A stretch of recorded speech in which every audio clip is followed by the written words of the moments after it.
Hello students. बेटा आज हम डिस्कस करेंगे डिफरेंशिएशन के बारे में, क्योंकि हमारे फिजिक्स में डिफरेंशिएशन और इंटीग्रेशन दोनों ही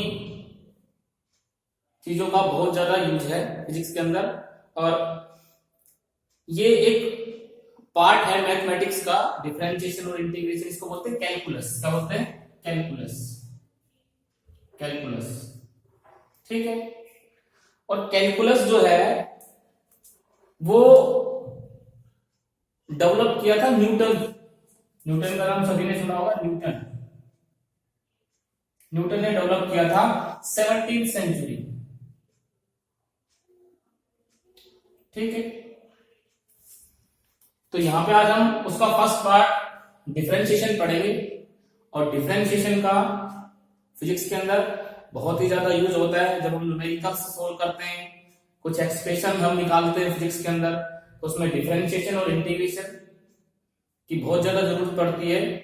तो इसकी जो बेसिक नॉलेज है डिफरेंशिएशन की, ज्यादा डीप में नहीं जाएंगे हम, लेकिन जो बेसिक नॉलेज है इसके फॉर्मूला जो है उनको हम अच्छे से स्टडी करेंगे, ताकि जब हम आगे फिजिक्स में इसके एक्सप्रेशन निकालें और न्यूमेरिकल सोल्व करें तो उसमें हमें कोई दिक्कत नहीं है, ठीक है। तो बात करें कैलकुलस की, तो कैलकुलस किसने डेवलप किया था? न्यूटन से। न्यूटन के साथ एक और साइंटिस्ट थे, लेबनिज।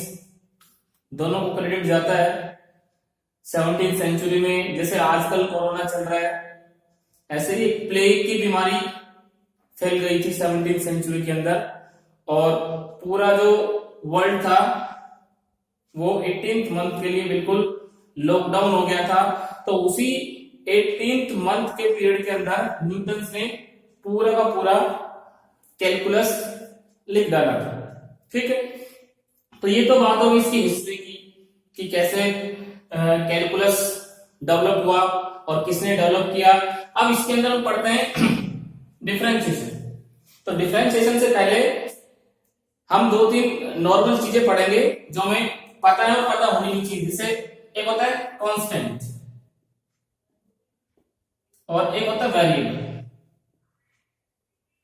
एक चीज होती है कांस्टेंट, एक चीज होती है वेरिएबल। तो कांस्टेंट क्या होता है? कांस्टेंट जिसकी वैल्यू क्या है, whose value does not change, जिसकी वैल्यू चेंज नहीं होती। और वेरिएबल क्या होता है? जिसकी value continuously changes, whose value not fix, जो लगातार चेंज होता है। जैसे एक छोटा सा एग्जांपल दूंगा, बिल्कुल क्लियर हो जाएगा। मान लो हमारे पास एक बाइक है, ठीक है। हमने ये कहा कि बाइक एक्सेलरेट हो रही है। क्या हो रही है? एक्सेलरेट। हमारी बाइक जो है वो एक्सेलरेट हो रही है 2 मीटर पर सेकंड स्क्वायर से, ठीक है। तो इसमें देखो कि जो बाइक चलेगी तो लगातार टाइम क्या होगा? लगातार टाइम क्या होगा? बढ़ता जाएगा। एक सेकंड में कुछ डिस्टेंस ट्रेवल करेगी, फिर 2 सेकंड में उससे ज्यादा डिस्टेंस ट्रेवल करेगी, 3 सेकंड में उससे ज्यादा डिस्टेंस ट्रेवल करेगी। लगातार उसकी वेलोसिटी क्या होगी? इंक्रीज। और उसकी स्पीड क्या होगी? इंक्रीज। तो इसका मतलब क्या हुआ? टाइम हो गया, वेलोसिटी हो गई, डिस्प्लेसमेंट हो गया। ये सारी चीजें क्या है? ये these are the variable quantities. क्या है? वेरिएबल। ये कैसी क्वांटिटी है? वेरिएबल, ठीक है। जबकि मास की बात करें, मास ऑफ द बाइक का जो मास है वो क्या है? कांस्टेंट है। वो थोड़े ना चेंज हो रहा है भाई। बाइक का जो मास है वो क्या है? कांस्टेंट है, वो चेंज नहीं हो रहा। तो इसी तरह से हमारे पास कुछ कांस्टेंट क्वांटिटी होती है, कुछ वेरिएबल क्वांटिटी होती है। और इसी तरह से मान लो हमने इक्वेशन लिख दिया। जैसे मैं इक्वेशन लिखता हूं यहाँ पे, मैंने एक इक्वेशन यहाँ पे लिख दिया। और इक्वेशन मैंने क्या लिखा? देखो यहाँ पे, ये देखिए, y इज इक्वल टू मैंने लिख दिया y is equal to 2x square minus x, ठीक है। एक इक्वेशन हमारे पास। इसका मतलब ये है कि y की जो वैल्यू किस पे डिपेंड कर रही है, x पे। हम लिख सकते हैं y डिपेंड्स अपॉन x। सभी को पता है चीज कि भाई जैसे जैसे y x की वैल्यू चेंज होगी वैसे वैसे y की वैल्यू भी चेंज होगी। तो x की वैल्यू किस पे डिपेंड कर सॉरी y की वैल्यू किस पे डिपेंड कर रही है, x के ऊपर। तो y को हम लिख सकते हैं y कैसा है, डिपेंडेंट, और x कैसा है, इंडिपेंडेंट। भाई y की वैल्यू किसके चेंज होने से किसकी वैल्यू चेंज करने से चेंज हो रही है, x की वैल्यू। तो y तो क्या हो गया, डिपेंडेंट हो गया। किस पे डिपेंड है, x पे। जैसे हम लिख करके देख लेते हैं भाई, x हमने कितना मान लिया, x 0, इधर x इधर y। हम लिख कर दिखा सकते हैं, x को अगर मैं 0 मान लूं तो y भी कितना होगा, 0। दूसरा x को 1 ले लो, x को 1 ले लिया तो y कितना आ गया, y कितना आ गया, y 1 आ गया। x को 2 ले लो, x को 2 लेंगे तो यहाँ 2 और इसका स्क्वायर 4, 6 आ गया। इसी तरह से और ले लो, 3 ले लो, 3 लेंगे तो 3, 9, 18 में से 2 गए कितना, 16। तो देखो यहाँ पे x की वैल्यू y की वैल्यू किस पे डिपेंड कर रही है, x की वैल्यू। जैसे जैसे x की वैल्यू चेंज हो रही है वैसे वैसे y की वैल्यू चेंज हो रही है। तो इसको हम ये बोल सकते हैं, मैथमेटिक्स में इसको हम कैसे लिख सकते हैं, इसको हम ये कह सकते हैं कि x और y के बीच में एक रिलेशन है, x और y के बीच में एक रिलेशन है, ठीक है। और इस रिलेशन को हम मैथमेटिक्स में कैसे लिखते हैं, y is function of x, y is a function of x। और जहां पे fx क्या है, fx is equal to 2x square minus x, है कि नहीं। भाई हमने कहा y और x के बीच में एक रिलेशन है, y और x के बीच में एक रिलेशन है। और वो मैथमेटिक्स में कैसे लिखते हैं हम उसको लिखते हैं y is a function of x। तो जो fx है इसमें वो क्या है, 2x स्क्वायर माइनस x। भाई किस तरह से y रिलेटेड है x के साथ, तो वो ये फंक्शन हमें बताएगा। क्लियर है चीज। अब इससे आगे देखो, ये तो हमारे पास y और x के अंदर एक रिलेशन आ रहा। अब मान लो हमें ग्राफ खींचना हो, कोई भी ग्राफ खींच लेते हैं। मान लो एक तरफ x एक्सिस एक तरफ y एक्सिस ले, इसको ओरिजिन इधर x एक्सिस, x की वैल्यू आएंगी सारी इधर, y आएगा, ठीक है। और ये मैंने एक स्ट्रेट लाइन खींच दी, इसको हम क्या बोलते हैं, इसको बोलते हैं slope of the graph, slope of the graph. पढ़ा होगा 10th क्लास में, इसको क्या बोलते हैं, स्लोप बोलते हैं। मैथमेटिक्स में इसको हम क्या बोलते हैं, स्लोप बोलते हैं, स्लोप। और स्लोप कैसे निकालते हैं, मान लो इसको थीटा मान लूं, इसको थीटा मान लूं, तो इस ग्राफ की अगर मुझे स्लोप निकालनी हो तो इस ग्राफ पे कोई भी 2 पॉइंट ले लो, एक पॉइंट ए ले लिया, एक पॉइंट यहाँ पे ए, एक पॉइंट यहाँ पे बी। तो यहाँ पे देखो, यहाँ कुछ ना कुछ y की वैल्यू होगी और x की वैल्यू भी होगी। यहाँ पे हमने मान लिया x कितना है, x1 है, y कितना है, y1 है, तो मैं इसको x1 y1 लिख सकता हूं, ऐसे लिखते हैं कोऑर्डिनेट। और यहाँ पे देखो, यहाँ पे x बढ़ करके कितना हो गया, x2 हो गया, और y कितना हो गया, this is y2, this is y1, this is x2, this is x1, ठीक है। ये इसको लिख सकते हैं x2 y2, और ये हमने इस तरह से, ये एंगल भी थीटा आएगा। यहाँ पे स्लोप निकाल सकते हैं, स्लोप इसको c मान लो, स्लोप कितना आएगा, slope is equal to tan theta. Slope किसके बराबर होता है, tan थीटा के बराबर। और ये हम कैसे निकाल सकते हैं, this is perpendicular upon base. तो परपेंडिकुलर कितना, परपेंडिकुलर BC, और बेस कितना, AC। कितना आ जाएगा, जो हमारे पास स्लोप आ जाएगी, स्लोप कितना आ जाएगा, ये हमारे पास स्लोप आ गई। ये देखो यहाँ पे BC अपॉन AC, तो BC कितना, BC, ये यहां से यहां तक कितना y2, ये यहां से यहां तक कितना y1, कैसे लिख सकते हैं y2 माइनस y1, भाई ये यहां से यहां तक y2 था, ये यहां से यहां तक y1 है, तो ये y2 माइनस y1। अब AC कितना, ये यहां से यहां तक कितना x2, ये यहां से यहां तक कितना x1, तो ये कितना आ गया, this is x2 minus x1, ये यहां से यहां तक, तो क्या लिखूं x2 minus x1। This is slope is equal to tan theta. ये पढ़ा है सभी ने, 10th क्लास में पढ़ रखा है सभी ने। आई होप कि सबकी समझ में आया होगा कि कैसे स्लोप निकालते हैं। तो y2 माइनस y1 और x2 माइनस x1। अब कहीं पे भी ये कहीं भी 2 पॉइंट लेकर के स्लोप को निकाल सकते हैं। स्लोप कैसी आएगी, कांस्टेंट। क्यों कांस्टेंट आएगी, क्योंकि ये स्लोप कैसी है, कांस्टेंट। देख लो सभी जगह थीटा की वैल्यू थीटा, यहाँ पे हम स्लोप निकालना चाहें ये वैल्यू भी थीटा, यहाँ पे निकालना चाहें ये वैल्यू भी थीटा, थीटा की सब जगह क्या थीटा, क्योंकि ये स्लोप कांस्टेंट है। कैसा है, कांस्टेंट, कांस्टेंट स्लोप, ठीक है। तो एक चीज इसमें सबसे इंपॉर्टेंट क्या है, सबसे इंपॉर्टेंट चीज ये है कि मैथमेटिक्स में ये हमें क्या बताता है, tan थीटा क्या बताता है, स्लोप। और यहां से इसको हम ये लिख सकते हैं, देखो यहां से और इसको थोड़ा सा और अच्छा करके लिखें हम, y2 माइनस y1 को मैं क्या लिख सकता हूं, डेल y, और ये x2 माइनस x1 को डेल x। डेल x का मतलब होता है चेंज, ये किसके बराबर, स्लोप ऑफ द ग्राफ।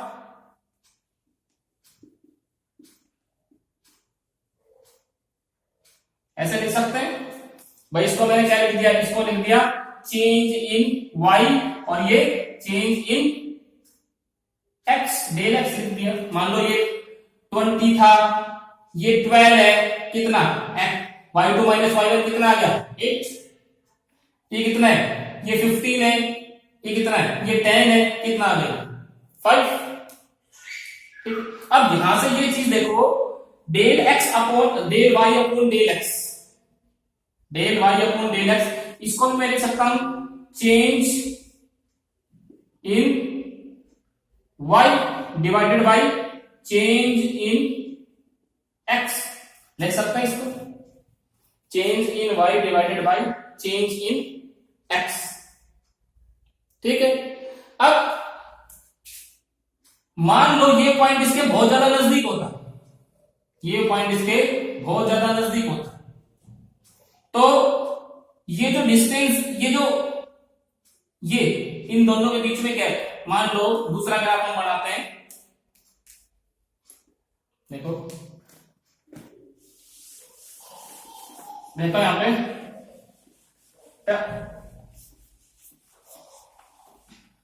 देखो, ये मान लो अब की बार हम वेरिएबल स्लोप ले लेते हैं। मान लो ग्राफ इस तरह से आ रहा है, बिल्कुल कांस्टेंट नहीं है स्लोप, और ये इस तरह से ग्राफ मुड़ गई, मतलब कि x और y की वैल्यू इक्वल अमाउंट में चेंज नहीं हो रही। ठीक है, तो यहां पे देखो, यहां इस पॉइंट के ऊपर टेंजेंट कैसे ड्रा करते हैं, इस पॉइंट पे टेंजेंट, तो ऐसी लाइन जो हल्का सा टच करती हुई निकलेगी, इस पॉइंट पे टेंजेंट हो जाएगा, इस पॉइंट पे टेंजेंट, ये टेंजेंट, इस पॉइंट पे टेंजेंट, ये टेंजेंट। टेंजेंट पढ़ा होगा ना किसी भी कर्व पे, भाई यहाँ पे एक टेंजेंट ड्रा करना है तो ये टेंजेंट, यहाँ पे एक टेंजेंट ड्रा करना है, ये टेंजेंट, यहाँ पे एक टेंजेंट ड्रा, कोई भी स्ट्रेट लाइन जो किसी कर्व को हल्का सा टच करती हुई निकलती है, उस पॉइंट को बोलते हैं टेंजेंट। तो यहाँ पे हम बात करें, यहाँ पे इस पॉइंट के ऊपर ये थीटा, इस पॉइंट के ऊपर ये थीटा, इस पॉइंट के ऊपर ये थीटा, क्या सभी थीटा की वैल्यू एक जैसी है?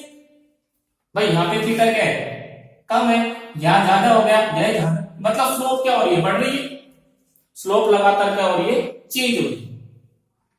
तो इससे पहला जो एग्जांपल हमने लिया था उसमें स्लोप कैसी थी, इस तरह से कांस्टेंट स्लोप थी। इसमें स्लोप क्या हो रही है, इंक्रीज हो रही है, तो इसमें स्लोप क्या हो रही है, इंक्रीज। ठीक है, ऐसा भी हो सकता है इस तरह से, ये भी हो सकता है। तो यहां पे स्लोप, यहां पे हम ये पॉइंट लिया, यहाँ पे टेंजेंट ड्रा किया, ये यहाँ पे स्लोप कितनी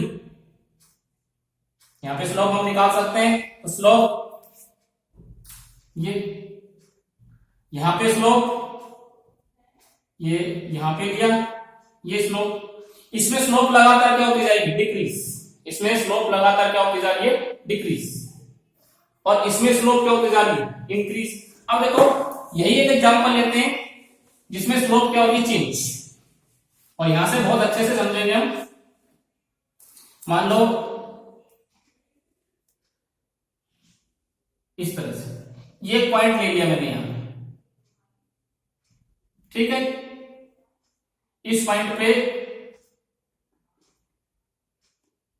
ये स्लोप है, एक पॉइंट मैंने यहां पे ले लिया, इस पॉइंट पे ये स्लोप, ठीक है। अब इन दोनों पॉइंट्स के बीच की स्लोप हम निकालना चाहेंगे, इधर x इधर y, ये ओरिजिन। तो यहां से ये, इसको यहां से ऐसे बढ़ाया। अब यहां पे देखो, यहां से और यहां से मैं इस पॉइंट को मिलाऊं, ए बी दो पॉइंट ले लिए, ये पॉइंट सी, ठीक है, यहां से इस पॉइंट को मैं मिलाऊं तो ये इस तरह का पॉइंट आएगा, दिस इज,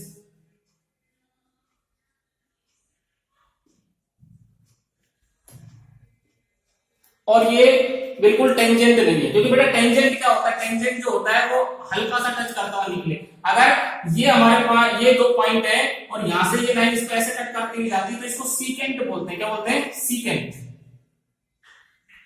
ठीक है। अब इस सीकेंट को ऊपर उठाते जाओ, यहां से ये और ऊपर उठ गया तो ये क्या बन जाएगा, टेंजेंट, जो एक ही पॉइंट को टच करता हुआ जाए। यहां पे दो जगह काट रहा है तो सीकेंट है, अगर दो जगह काट रहा है तो सीकेंट है। तो ये यहां पे देखो, ये हमारे पास जो लाइन आई, यहां पे ये लाइन आई, ये इस तरह का ग्राफ था यहां पे,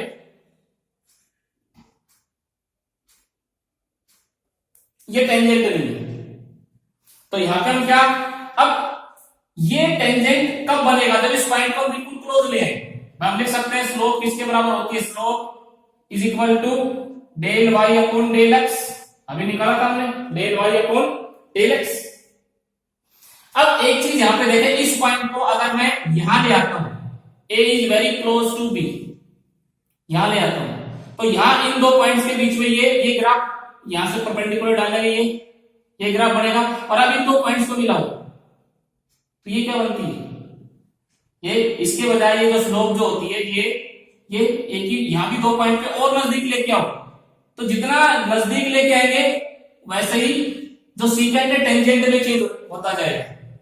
अगर इसी B को इसी पॉइंट पे ले आए तो ट्रायंगल ही नहीं बनेगा, तो स्लोप निकलेगी नहीं। तो यहां पे हमने B को जस्ट इससे पहले ले लिया, A को B को जस्ट इससे पहले ले लिया, तो हम यहां पे क्या लिख सकते हैं, यहां पे लिख सकते हैं लिमिट डेल, यहां पे हम लिख सकते हैं when del x tends to 0, del x tends to 0, मतलब इन दोनों के बीच का जो गैप है ये होता है डेल एक्स, ये बिल्कुल क्लोज है डेल एक्स, और ये क्या हो जाए 0, तो स्लोप बिल्कुल क्या हो जाएगी, स्ट्रेट लाइन, ठीक है। तो डेल एक्स टेंड्स टू 0, तो हम इसको क्या लिख सकते हैं, डी बाई डी एक्स को sorry del Y upon del X को D Y by D X, इस पूरे को ऐसे लिख सकते हैं। इसका मतलब है इनफाइनाइटेसिमल चेंज, यहां पे जो चेंज है वो इन दो पॉइंट्स के बीच में, ये पॉइंट और ये पॉइंट, इन दो पॉइंट्स के बीच में जो चेंज है, ये दो पॉइंट्स के बीच में चेंज है। मैं यहां बना रहा हूं ट्रायंगल, ये जितना छोटा होगा, ये जितना छोटा होगा वैल्यू इतनी एग्जैक्ट आएगी। तो हम जितना x को छोटा कर सकते हैं, जितना भाई x टेंड्स टू 0 का मतलब होता है x, del x tends to 0 का मतलब होता है ये 0 नहीं है, not equal to 0, but tends to 0 से थोड़ा सा ऊपर, क्योंकि 0 यहां पे आ गया, दो पॉइंट तो ट्रायंगल बनेगा ही नहीं, हम टेंजेंट निकाल ही नहीं सकते। तो दो पॉइंट हमें, दो पॉइंट चाहिए, और दो पॉइंट कितना नजदीक लें, बिल्कुल नजदीक, जितना पॉसिबल हो सकता है उतना नजदीक। तो जब ये डेल एक्स बहुत छोटा होगा तो dy upon dx, sorry del y upon dx dy by dx में चेंज हो जाएगा, और इसी को हम डेरिवेटिव बोलते हैं, आगे हम पढ़ेंगे, ठीक है। तो यहां पे देखो, अच्छा इसमें अगर मान लो ये ग्राफ किस किस होता है, इसी चीज को देखते हैं हम, इसी चीज को थोड़ा सा और विजुअलाइज करते हैं और अच्छे से समझाने की कोशिश करते हैं।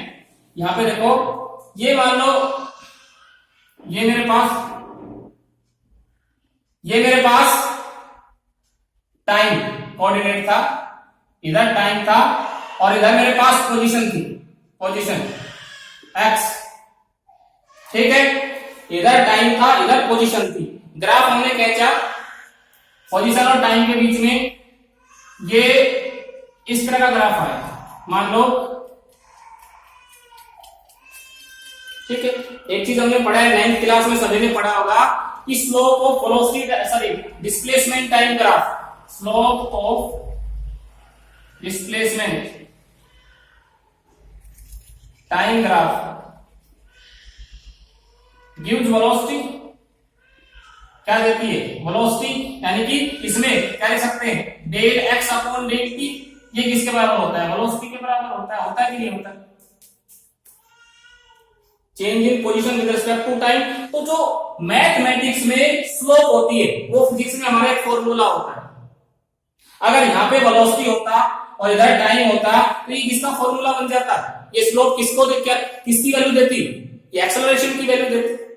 पढ़ा होगा ये, इस तरह का ग्राफ हम खींचते हैं, इधर टाइम इधर वेलोसिटी, तो del v upon del T, ये क्या, एक्सेलरेशन बन जाता है, ठीक है। तो मैथ में जो स्लोप होती है वो फिजिक्स में एक फॉर्मूला होता है, मैथ में जो स्लोप होती है वो फिजिक्स में एक फॉर्मूला बन जाता है, ठीक है। अब यहां पे देखो, मुझे वेलोसिटी यहां पे थी, मैं लगातार इसकी वेलोसिटी क्या हो रही है, बढ़ रही है, स्लोप जो बढ़ रही है तो वेलोसिटी भी क्या हो रही है, इंक्रीज। अब मुझे इस पॉइंट पे वेलोसिटी चाहिए, इस पॉइंट पे जो वेलोसिटी होगी उसको इंस्टेंटेनियस बोलेंगे, इंस्टेंटेनियस वेलोसिटी, क्या बोलेंगे, इंस्टेंटेनियस वेलोसिटी, ठीक है। तो यहां पे दो पॉइंट ले लो, यहां पे एक पॉइंट ए ले लिया, एक पॉइंट बी ले लिया, तो यहां पे हमने ये इसको यहां से ऐसे मिला लिया। अब यहां से मिलाएंगे तो देखो ये क्या बनता है, फिर वही सीकेंट आता है, फिर दो पॉइंट्स पे काट रहे हैं,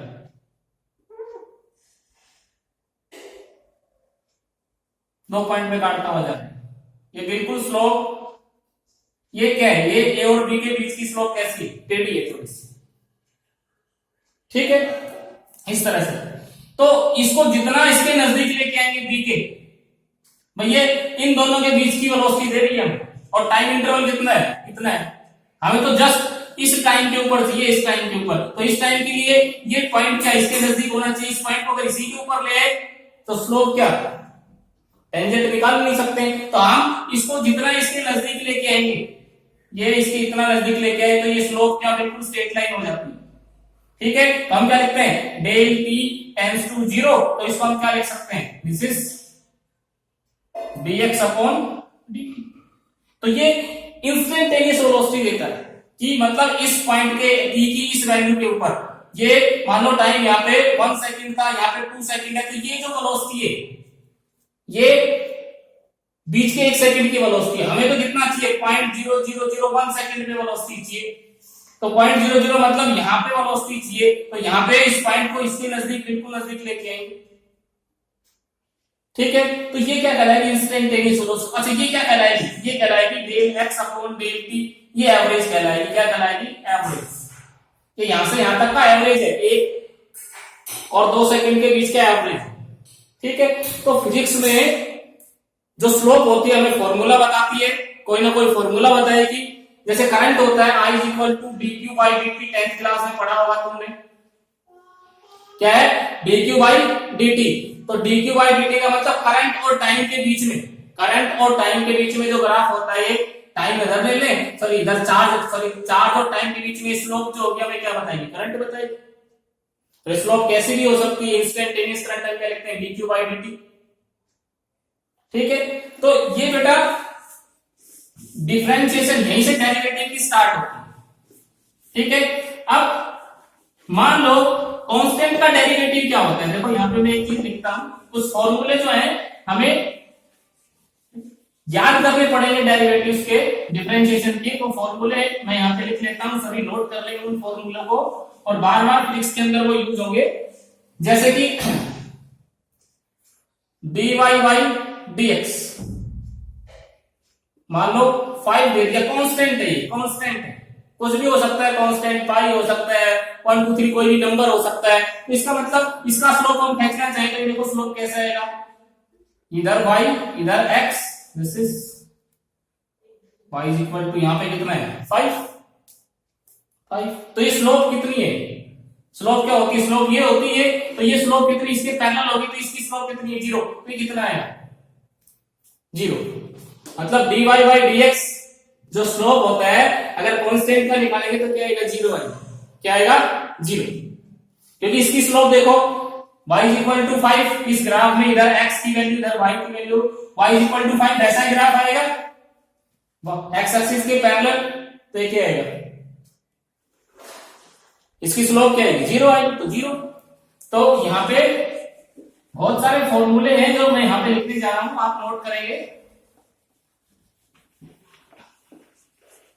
देखो यहाँ पे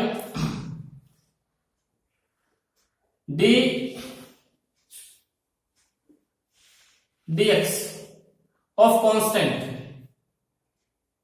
कांस्टेंट कोई भी कांस्टेंट हो उसका क्या होता है 0 होता है। ऐसी क्वांटिटी जो x के साथ चेंज नहीं हो रही है, जिससे x का कोई रिलेशन नहीं है, जो x पे डिपेंडेंट नहीं कर रही है, जो x पे डिपेंडेंट नहीं कर रही है। x पे कौन डिपेंडेंट करेगा, x का फंक्शन, ठीक है। तो ये कांस्टेंट का क्या आएगा 0 है, वो कांस्टेंट कुछ भी हो सकता है, ठीक है।